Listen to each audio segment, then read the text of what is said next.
So Ravens flock, breaking news happened earlier today where something that we knew was going to happen but still weren't really prepared for officially happened today. So the Ravens announced that they've officially released Justin Tucker, the legendary field goal kicker Justin Tucker, and they even put out a statement as well. Eric DaCosta put out a statement on their social media pages. I'm going to read it real quick.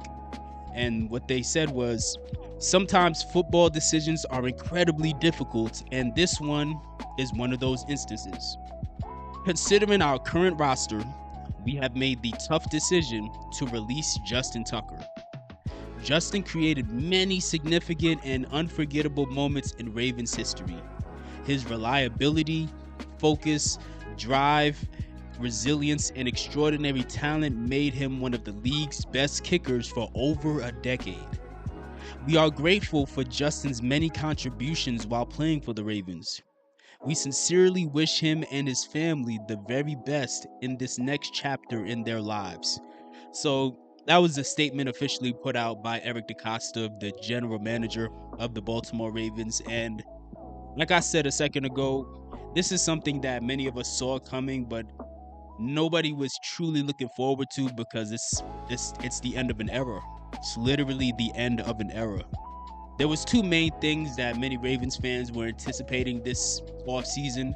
One being Mark Andrews getting cut or traded, which hasn't happened. Maybe it happens at some point, but at this point it doesn't look like it's going to happen. But another thing that the Ravens flock was anticipating happening this offseason was the cutting of Justin Tucker. And it's a tough conversation because obviously Justin Tucker, he has like the off the field allegations that he has to deal with. But then also you have just his overall play. His play has declined. His quality of play has declined over the past 2 years. And the Ravens have also insisted that this decision to cut Justin was strictly a football decision, and I think that's a bit debatable, but I do believe them. If somebody wanted to debate that, I could understand why they would want to debate that, because you could make the argument that maybe they're a little nervous because they already drafted Mike Green, who already had some allegations against him, and they didn't want twice as much heat on them from also having Justin Tucker on the team. You could argue that. I don't agree with that. I do believe them when they say that it's strictly a football decision, because I mean, look, man, we all know it. Like, Justin Tucker has not been on his game for the past like 2 years now. Like, it became blatantly obvious this past year, but even when you go back to 2023, you could start to see that Justin Tucker was no longer Mr. Automatic. He was no longer I messed it up, but we used to obviously be called him Automatic. Like, he's no longer Mr. Automatic anymore. Like, we saw that 2 years ago. So, and it just became even worse this year, of course. Like, there's at least 3 games this year that we lost strictly because Justin Tucker couldn't make any field goals. Like, whether it's the Steelers game, whether it's the Philadelphia Eagles game, and there's one more game I can't think of, but there's several games that unfortunately Justin Tucker cost us. And if we won any one of those games, that would have given us a higher seeding, and that would have allowed us to play more home games in the playoffs. And so instead of going to Buffalo, we would have played in Baltimore. Now, does that guarantee that we would get a different result? Not necessarily, but it probably would, because guess what? We wouldn't have played in the snow, which, caused some people to slip, and several people to slip. But either way, it is what it is. It's a very tricky situation, of course, because, and also I want to go back to the argument of, is this strictly a football decision or not?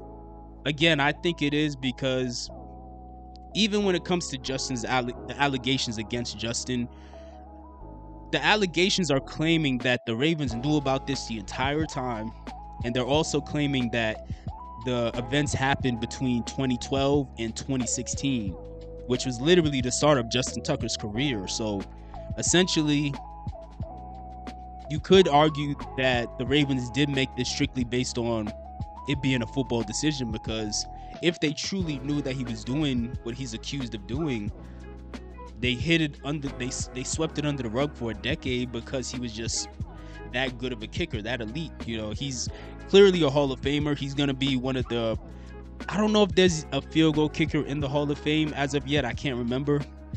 But he's definitely gonna be one of the few kickers we're ever gonna see in the Hall of Fame. Like, he's had many iconic moments.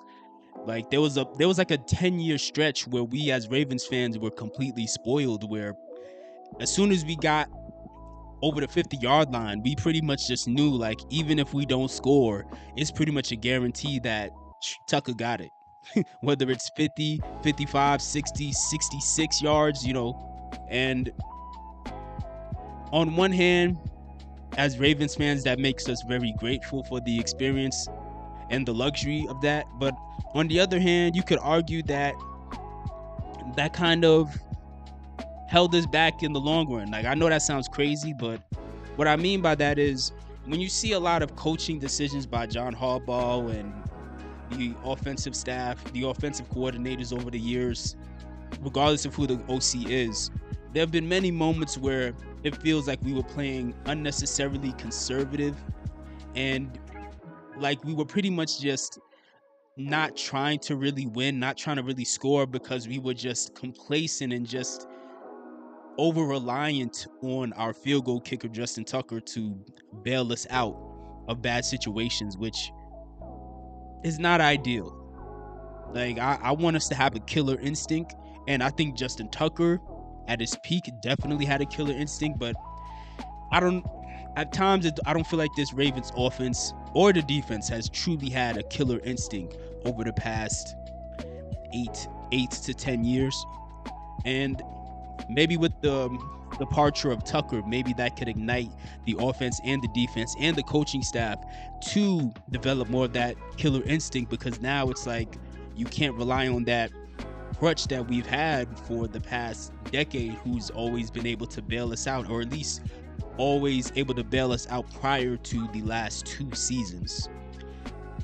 Again, we all saw this coming because they drafted Tyler Loop, the field goal kicker out of Arizona, a guy who also has a really strong leg, who has played in some who has made some big kicks. I'll say it like that. A guy who's made some big kicks for Arizona, a guy who they've showed on tape making in practice 60-yard field goals, 50 yards, 60 yards, 65, even up to a 75-yard field goal in practice. And clearly the Ravens wanted to see if they could get their ideal kicker in the draft, which it looks like they did. And they wanted to see how he looked in Ravens minicamp, the rookie minicamp. Like, hey, does he look like he'll be okay? Does he look like he'll be a suitable replacement for Tucker? And with how quickly the Ravens decided to release Tucker following the very first day of rookie minicamp, it looks like they saw everything they needed to see in Tyler Loop to want to give him a chance to be the new kicker for the team. So it's just a tough situation. It's sad to see someone who had such a legendary career go out on this bad of a note, this bad of a situation. But this goes back to something that I've said on many other occasions on this channel, which is most athletes do not leave on a high note. Like, it's very rare that we get these storybook endings. Like, yeah, you get rare cases like Ray Lewis winning a Super Bowl his final year, or you get other rare cases like Jerome Bettis winning a Super Bowl with the Steelers his final year and then retiring. But that's not the case for most athletes, even Hall of Fame caliber athletes. Like, most of them, the end of their career is usually very hard to watch. It's very ugly. They're a shell of themselves, and it's very forgettable. It's a very forgettable time in their career. And in the case of Justin Tucker, it's even worse, because not only has this been like a noticeable decline for him as far as his ability to make kicks consistently, because now over the past 2 years he went from being the greatest kicker to just being a below average kicker. But also, it's sad because he has the whole controversy that he's dealing with, because he's basically being hit with the same allegations that Deshaun Watson got hit with. So it's just like a big storm that kind of just ruins how people will look at Justin and can ruin his legacy. But at the same time, I don't think his career is over, to be honest with you. I think there's going to be some other team who's going to pick him up, because even though Justin Tucker is on the decline, he is still a guy who's had a track record of being the most accurate kicker of all time. And I think there's plenty of other teams that are going to still take a shot at him and see if he still has anything in the tank, if he could still bounce back. But either way, that's no longer our concern as Ravens fans, because Justin Tucker has officially been released. And it was definitely a fun experience. It's an end of an era, and I'm interested to see if Tyler Loop can step up and fill those big shoes that Justin left behind.